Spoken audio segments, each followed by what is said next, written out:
সকাল সবাইকে আমন্ত্রণ জানাচ্ছি মেরিল স্প্ল্যাশ রাঙা সকাল অনুষ্ঠানে। আজ 15 চৈত্র 1421 বাংলা 29 মার্চ 2015 রবিবার। ক্রিকেট প্রেমীদের জন্য তো অবশ্যই পুরো বিশ্ববাসীর জন্য আজকে দিনটি একটু অন্যরকমই বটে, কারণ আজকে দীর্ঘ 1.5 মাস প্রতীক্ষার পর বিশ্বকাপ ক্রিকেটের ফাইনাল আজ মাছরাঙা টেলিভিশন বরাবরের মতো দেখাচ্ছে, পুরো 1.5 মাস জুড়ে দেখিয়েছে এবং আপনারা সেটা উপভোগ করেছেন। আর আজকে যেটা হবে যে নিউজিল্যান্ড এবং অস্ট্রেলিয়ার মধ্যে যে খেলাটা হবে, সবার মধ্যে একটা উত্তেজনা বিরাজ করছে বটে, কারণ দুটি দলই সমানভাবে খেলে এসেছে, বেশ ভালো করেছে এবারে বিশ্বকাপে। আশা রাখছি যে দলই জিতবেন না কেন বেশ ভালো করবেন এবং সবাই আমরা সেটাকে সাদরে গ্রহণ করে নিব। আর তার আগে যারা টিভি সেটের সামনে বসে আছেন রাঙা সকাল দেখবার জন্য তাদেরকে ধন্যবাদ জানাচ্ছি। আর শুরু করছি আজকে রাঙা সকাল। শুরুতেই জানিয়ে দিচ্ছি যে আজকে পুরো অনুষ্ঠান জুড়ে আপনাদের সাথে থাকছি আমি সাইমা এবং আমি রুম্মান। শুভ সকাল দর্শক। সাইমা তোমাকেও শুভ সকাল। তোমার জন্য তো আজকে একটা স্পেশাল দিন, বিকজ তুমি তো গত পুরো 1.5 মাস যেই খেলা যেভাবে উত্তেজনা ছিল এবং তুমি বেশ উপভোগ করেছো। ঠিক তাই, এবং সবাই আমার মনে হয় যে এবারে বিশ্বকাপ উপভোগ করেছে এবং বিশেষ করে বাংলাদেশের খেলাগুলো আমরা বেশ উপভোগ করেছি। আজকে ফাইনালও আমরা মাছরাঙা টেলিভিশনে উপভোগ করব। অস্ট্রেলিয়া নাকি নিউজিল্যান্ড, আমরা তাকিয়ে থাকবো মেলবোর্নের দিকে। যাই হোক, আমরা তো খেলা দেখবই, তবে তার আগে আমাদের প্রিয় অনুষ্ঠান মেরিল স্প্ল্যাশ রাঙা সকালে ফিরে এসেছি দুজন অতিথিকে নিয়ে। আজকে প্রথম ঘন্টায় আমরা আমন্ত্রণ জানিয়েছি একজন শিল্পীকে। তিনি চিত্রশিল্পী তাসাদ্দুক হোসেন দুলু। আমরা অতিথির সাথে কথা বলবার ফাঁকে ফাঁকে প্রতিদিনের মতো মাছরাঙা সংবাদ জেনে নেব। চলুন দর্শক, আজকের অতিথিকে স্বাগত জানাই। শুভ সকাল। শুভ সকাল। কেমন আছেন? ভালো। আমরা যেহেতু খেলার একটা জ্বরে ভুগছি, আপনি খেলা দেখেছেন এবার? খুব বেশি না, মানে যত সময় পাওয়া গেছে খেলা দেখা হয়েছে। আজকে তো দুই স্বাগতিক মুখোমুখি হচ্ছে ফাইনালে, আপনি কাকে সাপোর্ট করছেন? আমার এখানে কোনো দল নেই, আমার যা ছিল তা চলে গেল। ঠিক তাই। আমরা তো খেলা নিয়ে কথা বললাম, আপনার চিত্রশিল্পী, আপনি একজন চিত্রশিল্পী, আমরা সেই শিল্প নিয়েও কথা বলবো। তবে তার আগে একটু আপনার ছোটবেলার গল্পে ফিরে যাই। ছোটবেলা কেমন ছিল? ছোটবেলাটা ছিল একটু দুরন্ত। আমরা 3 ভাই 1 বোনের মধ্যে আমি মেজো। সবাই একটু দুষ্টামি বেশি করলে আমি একটু শান্ত ছিলাম, শান্তর মধ্যেও দুষ্ট। আচ্ছা। শুধু এই গাছ থেকে ওই গাছে বেড়ানো, ডাব পেড়ে খাওয়া, পুকুরে ঝাঁপ দেয়া, মাছ ধরা, এভাবেই শৈশবটা কেটেছে। বেশ রঙিন শৈশব ছিল আপনার। ডেফিনেটলি রঙিন শৈশব ছিল। একটু শুনি যে কোথায় বড় হয়েছেন? এটাও একটা সূত্র ছিল। আমার বাবা একটা কলেজের একটা প্রতিষ্ঠাতার সাথে যুক্ত ছিলেন, উনি এখন মৃত, প্রফেসর আমির হোসেন। ওই সুবাদে আমরা চর আলেকজান্ডার, লক্ষ্মীপুর জেলার চর আলেকজান্ডারে বেড়ে ওঠা। চর আলেকজান্ডার সেই শুরু থেকেই শৈশবটা ওইখানে কেটেছে, যেটা এসএসসি পর্যন্ত। আচ্ছা আচ্ছা। আর একটু ছোটবেলার যে গল্পগুলো যেগুলো শুরু করছিলাম শুরুতেই, রুমান জিজ্ঞেস করছিল যে কেমন ছিল সে শৈশব, এবং আপনি বলছিলেন বেশ দুরন্ত ছিল। শুধু দুরন্তই না, বেশ চমৎকার চমকপ্রদ দিনগুলো কেটেছে আপনার, এবং অনেক দুষ্ট ছিলেন আপনি। না, যেটা বললাম যে 3 ভাই 1 বোনের মধ্যে সবাই বেশ দুষ্ট থাকলো, আমি মানে শান্ত দুষ্ট, যেটা শান্ত দুষ্টটা ছিলাম। যেমন স্কুলে পড়ার সময় যে কোনো স্পোর্টস হোক অথবা অন্য যে একাডেমিক যে কাজগুলো হতো তার সাথে তো যুক্ত ছিলাম। ডেফিনেটলি আমাদের ক্লাবও ছিল, খেলাধুলার একটা ইয়ে তো ছিল। আর দুষ্টামিটা ছিল আসলে, যেমন রাত্রে কোথাও সারা রাত ধরে স্কুলে একটা আয়োজন হতো পরের দিনের জন্য যে স্পোর্টস হবে, তার একদিন আগে যে স্কুলে যে নারকেল গাছগুলো ছিল ওখানে উঠে ডাব চুরি করা অথবা কেউর বাড়ি হাঁস চুরি করে খাওয়া, এই ধরনের। এবং যেমন শীতের দিন রস চুরি, তো এটা তো একবারে বলা করতেই হবে। রাত্রে পাক চলতেছে, এদিক দিয়ে স্কুলের যে কাজগুলো করার, সারাতে যে রঙিন কাগজ দিয়ে সাজানো, কলা গাছ দিয়ে গেট তৈরি করা। এখন তো ডেকোরেটর ছিল, তখন তো ডেকোরেটর তো ছিল না। কলা গাছ দিয়ে আমরা ওই ধরনের কাজ করা হতো। এই প্রজন্মের কাছে কিন্তু এই ঘটনাগুলো ছবির মতোই লাগছে এবং অনেকের কাছে হয়তো অবিশ্বাস্য মনে হয়। এখনো গ্রামে আছে যারা শুধু কলা গাছ দিয়ে শহীদ মিনার তৈরি করে অথবা গেট গুলো তৈরি করে নেয়, যেখানে খুব প্রত্যন্ত অঞ্চলে আমি যেখানে কাজ করি ওসব অঞ্চলে কিন্তু এখনো আছে কলা গাছ দিয়ে তৈরি করা। তারা সেই ট্র্যাডিশনটা ধরে রেখেছে। আপনার এই ছোটবেলা সম্পর্কে আমাদের আরো কিছু জানবার আছে, তবে তার আগে আপনার সম্পর্কে আমরা দর্শকদের একটু ছোট্ট করে জানিয়ে দিই। সাইমা জানাবে। ধন্যবাদ। তাসাদ্দুক হোসেন দুলু একজন চিত্রশিল্পী। 1993 সালে চট্টগ্রাম বিশ্ববিদ্যালয় থেকে MFA ডিগ্রি লাভ করেন। এই পর্যন্ত দেশে বিদেশে 5টি একক এবং বেশ কয়েকটি দলীয় প্রদর্শনীতে অংশগ্রহণ করেছেন তিনি। 1994 ও 1995 সালে চট্টগ্রাম বিশ্ববিদ্যালয় আয়োজিত বার্ষিক শিল্পকলা প্রদর্শনীতে সকল মাধ্যমে শ্রেষ্ঠ পুরস্কার পান তিনি। তাসাদ্দুক হোসেন দুলু নিত্য ব্যবহার্য গৃহস্থালী সামগ্রীর উপর ফুটিয়ে তোলেন সমসাময়িক নানা বিষয়কে। বরাবরই ভিন্ন মেজাজে ছবি আঁকেন এই শিল্পী, আর প্রতিনিয়ত নানা পরীক্ষা নিরীক্ষা তার সৃষ্টিকে দেয় নতুন এক মাত্রা। চলুন দর্শক অতিথি আলাপনে ফিরে যাই। বাবার পিটুনি খেতে হয়েছে প্রচুর এই দুষ্টুমির জন্য। শান্ত দুষ্ট হয়েও কোনো লাভ হয়নি। না, আমার একটা জিনিস এখনো মনে পড়ে যে কোনো একটা বর্ষা হলে তো একটা মজা হতো যে ফুটবল খেলা যেহেতু প্রিয় ছিল তখন তো ক্রিকেটের জমানা ছিল না, ফুটবল নিয়ে সবকিছু ছিল। আমি বেশ মানে বিভিন্ন জায়গায় যে ভাড়া করা যেটা হয় হায়ারে যাওয়া ওগুলোতে যেতাম। তো এরকম খেলতে খেলতে প্রায় তখন দেখা গেছে যে ফুটবল নেই, জাম্বুরা দিয়ে ফুটবল খেলা হতো, তারপরে এই যে নাড়ার দিয়ে ফুটবল খেলা হতো। আর কখনো এই খেলা না থাকলেও খুব দুষ্টামি করতাম। আমার একবার মনে আছে যে আমার বাবা আমার একবার পুকুরে ফেলে দিয়েছিল তুলে। এই কারণটা হলো, আচ্ছা এই কারণটা আমরা শুনি বিস্তারিত যেহেতু, তবে একটু বিরতির পরে। ওকে দর্শক একটু বিরতি নেবার সময় হচ্ছে, আমাদের ছেড়ে কোথাও যাবেন না।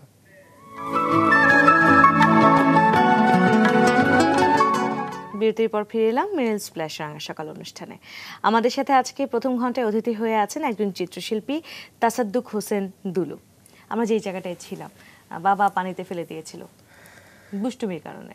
এটা ছিল যে খেলা করতে করতে পাশে বাড়ির একটা ছাগল ছিল, তো ওই যেহেতু বন্ধুরা আসেনি তো 3 ভাই মিলে ছাগলটাকে দৌড়াচ্ছিলাম। তো ছাগলটা কোনো কারণে কলেজের যে পিলার ছিল বাড়ি খেয়ে একটা শিং ভেঙে গেছে। তো কেউ না কেউ দেখে ফেলেছে, বাবাকে এসে বিচার দিল যে স্যার আপনার ছেলে তো এই কাজ করে ফেলছে, এখন একটা ছাগলের দাম দেন। বাবা একজন শিক্ষক মানুষ, তখন কত আর টাকা বেতন, আমার আই থিঙ্ক 7-8 এই সময়কার সময়। বাবা কি করবে রাগে সবার সামনে তো মায়ের দিল, আমার তুলে পানিতে ফেলে দিল।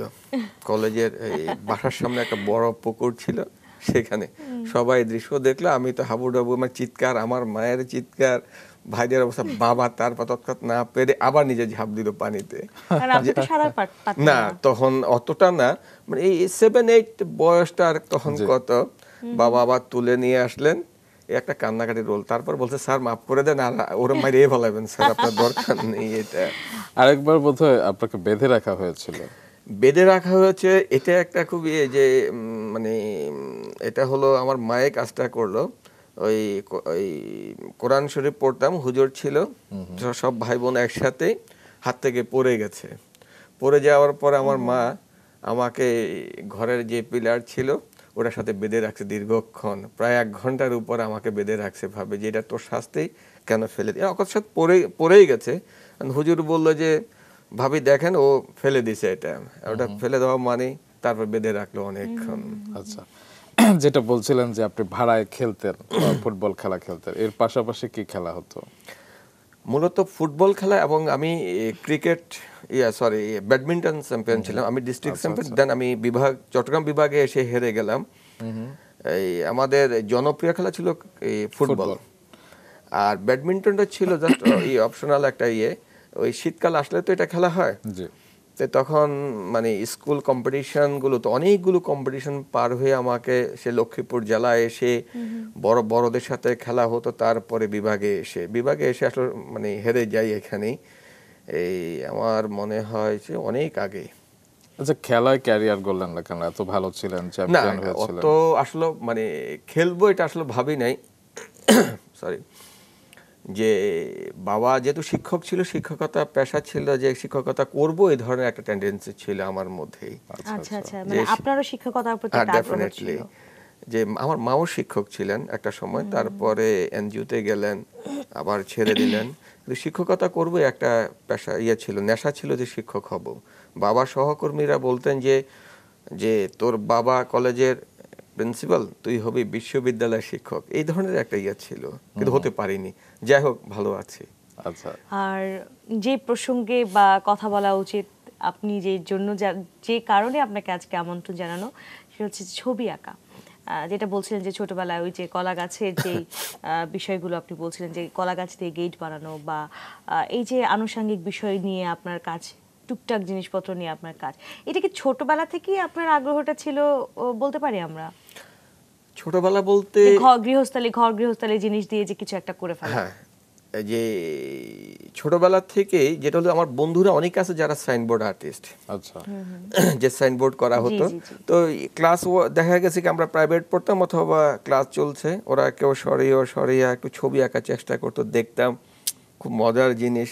নিজেও করার চেষ্টা করতাম, ওদের দোকানে যেতাম, ওরা যে গরু আঁকতো, এটা তো গরু হতো না, মনে হয় হাতি হতো, বা ছাগল তো আঁকতো না, এটা হয়ে যেত অন্য কোনো প্রাণী। তো এই ধরনের তখন একটা টেন্ডেন্সি ছিল ভিতরে বোধ হয়। তো আমার মা একবার ইন্ডিয়াতে গেলেন, তখন তাজমহল একটা ছবি আনলেন, তখন ম্যারাডোনার একটা খুব একটা যাচ্ছে। তো মা আসার পরে তাজমহলটা আনলো, তখন ওটা হাতে আঁকা একটা ছিল, তো ওটা আঁকার চেষ্টা করতাম। তাজমহলটা আঁকলাম, একটা ম্যারাডোনার একটা ছবি আঁকলাম, এই ধরনের। কিন্তু বন্ধুরা কেউ ভাবতো না যে আমি একজন এই ছবি আঁকবো বা আজকে এই পর্যন্ত আসবো, এখানে কথা বলবো। তো এই আঁকতে আঁকতে কোনো একটা সময় চট্টগ্রাম, আমি যেখানেই আছি, যে সংস্থায় কাজ করি, কমিউনিটি ডেভেলপমেন্ট সেন্টার কোডেক, সেখানে যে executive director doctor Khurshid Alam এবং কমল সেনগুপ্ত, ওনারা আমার বাবার কাছে গিয়েছেন ওইখানে ওনাদের সংস্থা কিছু কাজের জন্য। আমার বাবা কলেজের পাশাপাশি, শিক্ষকতার পাশাপাশি এনজিওর এই কাজগুলো করতেন। যেমন নিজেরা করে খুশি কবির ছিলেন, এই প্রশিক্ষক ডক্টর কাজী ফারুক, রাহাত সিদ্দিক। তো এই যে ডক্টর খুরশিদ আলম এবং কমল সেনগুপ্ত যাওয়ার পরে আমার বাবার সাথে বসলেন একদিন আড্ডায়, দেখতে দেখতে বললেন যে স্যার এই ছবিগুলো কে আঁকছেন? তো বললো যে আমার এই ছেলে, মেজো ছেলে, ওর নাম দুলু। স্যার দিয়ে দেন, চট্টগ্রামে একটা আর্ট কলেজ আছে, সেখানে যদি পড়ে খুব ভালো করবে। বাবা বললো এটা কি জিনিস? আমরা সেই একটা অজর পাড়াগে মফস্বল এরিয়াতে বড় হচ্ছে, ওনারা শহর থেকে গেলেন, যাওয়ার পরে অনেকক্ষণ বাবাকে বুঝালেন। বাবা তখন ভাবলেন না, ছবি আঁকা তো গুণা, আচ্ছা ঠিক আছে, ওর মার সাথে আমি একটু কথা বলে দেখবো, বা ওর হুজুরের সাথে কথা বলে আদৌ কি ঠিক কি না। খুব দোটানার মধ্যে পড়ে গেলেন। কিন্তু ওনারা দুজনেই বললেন যে চট্টগ্রাম আমাদের একজন বন্ধু আছে, যে শিল্পী হাসি চক্রবর্তী স্যার, উনি বেশ ভালো, ওনার কাছে নিয়ে আমরা ভর্তি করা দেব। উনি তখন সরকারি আর্ট কলেজের প্রিন্সিপাল ছিলেন, দায়িত্বে ছিলেন। আচ্ছা, বাবা খুব উৎসাহ, যে ছেলে ছবি আঁকে, দেব স্যার, দিয়ে দেন। এই উনারা আমাকে হাতে করে চট্টগ্রামে নিয়ে আসলেন, এই চট্টগ্রামে এনে ছেড়ে দিলেন। আপনি সেই কলেজে ভর্তি হলেন? হ্যাঁ, চট্টগ্রাম। আমরা এর পরবর্তী গল্পগুলোও শুনবো, তবে একটা ছোট্ট বিরতির পর। দর্শক, একটা বিরতি নিতে হচ্ছে, আমাদের সঙ্গেই থাকবেন।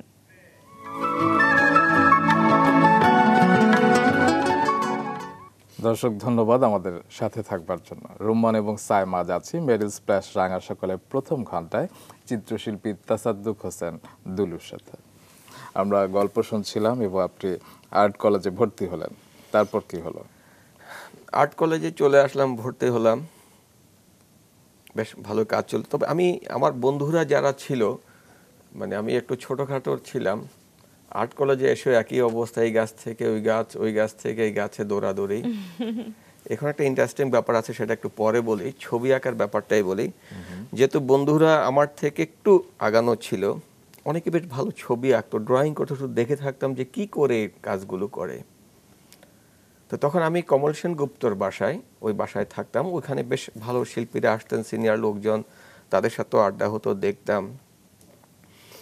কিন্তু ভাবতাম যে কি করে একটা ড্রয়িং পাতাটাকে এভাবে মোড়ানো হয়। কিন্তু 20 মার্কের উত্তর দেখা গেল যে সবাই 20 পায়, আমি 10 পাই। তো সেখানে খাজা কাইয়ুম স্যার, KM কাইয়ুম, এখন উনি আছেন রিটায়ারমেন্টে, উনি আমাকে কোন নাম্বারে দিচ্ছেন না। কিন্তু খুব কান্নাকাটি করতাম যে কি করে উতরাবো এখান থেকে। উনি একদিন আমাকে 18টা কাজ করিয়েছেন, আমার এটা মনে আছে 18 কিংবা 20 এর মধ্যেই। সারাদিনই একটা ওয়ার্ক, মুরগি একটা দিলেন, আমি মুরগি তো হয় না কোনোভাবে, মুরগি লাফালাফি করে, ধরতে পারি না কোনো জিনিস। স্যার সারাদিন আমার বোধহয় 18-20টা কাজের মধ্যে নাম্বার দিয়েছেন মাত্র 18। আমার মনে হয় যে ওইটাই ছিল আমার জন্য আসলে দরকার জিনিস। আজকে দুলু এই পর্যন্ত আসার পেছনে কিন্তু কাইয়ুম স্যারের 18টা কাজ, কিন্তু এখন যদি হতো মেজাজ খারাপ হয়ে যেত যে 18টা কাজ করবে মার্কের জন্য দরকারই নেই, বাট ওটা আসলে কাজ দিয়েছেন। আচ্ছা, এরপর ইন্টারেস্টিং জিনিসটা কি বলছিলেন? ইন্টারেস্টিং হলো যে আসলে যে এই যে দুষ্টামি করা, বন্ধুরা আমরা দামপাড়ায় থাকতাম, ওইখানে একটা বাসায়, ব্যাচেলার বাসায়, তো এই রান্না পর্ব হতো। আমি অতীতেও কিন্তু আমার মা যখন এনজিও বিভিন্ন কাজে বাইরে যেত তখন আমাকে দিয়ে রান্না করাতো। তো এই যে খুশি কবির যাদের নামগুলো বললাম, ওনারা বাসায় গিয়ে ভাত খেত আমার হাতে, চুলা রান্না করতাম। যাও, চট্টগ্রাম ফেরার পরে একই কাজটা আমার করতে হতো সকালের শিফটে, যে আমাকে ভাত রান্না করার জন্য। তো চাল ধুতে গিয়ে একটা কাক ধরে ফেলছে আমি, এটাকে রেখে দিলাম। এই যে কাকের তো একটা তার সঙ্গবদ্ধ একটা ইয়ে আছে। আমি দামপাড়া থেকে কলেজে যেতাম, এই কাকগুলো 3 দিন পর্যন্ত আমাকে বিরক্ত করছে। শেষ পর্যন্ত আমি কাকটাকে ছেড়ে দিতে হয়েছে আমাকে, কিন্তু 3 দিন আমার পেছনে মাথায় মাথায় কলেজে আসতো। আমি তো মানে ছাতা নিয়ে দৌড়াতাম না কি, গাছে নিচে ওই আউটডোরে ছবি আঁকতে গেলে কাকে ঠোকর মারা, ডিস্টার্ব করা, পরে ছেড়ে দিয়েছি। 3 দিন ডিস্টার্ব করেছে, আমার মনে আছে। ছেড়ে দেওয়ার পর আর ডিস্টার্ব করেনি। আমি কাকটাকে মানে পালার জন্য চিন্তা করছে আর কি, কাক পালবেন। তখন তো স্টুডেন্ট, আর সদ্য তখন ওইখান থেকে আসলাম। পালার একটা ইয়ে ছিল, মুরগি পালতাম, গরু পালতাম, হাঁস মুরগি ছিল, এই ধরনের ইয়েগুলোর সাথে ছিলাম।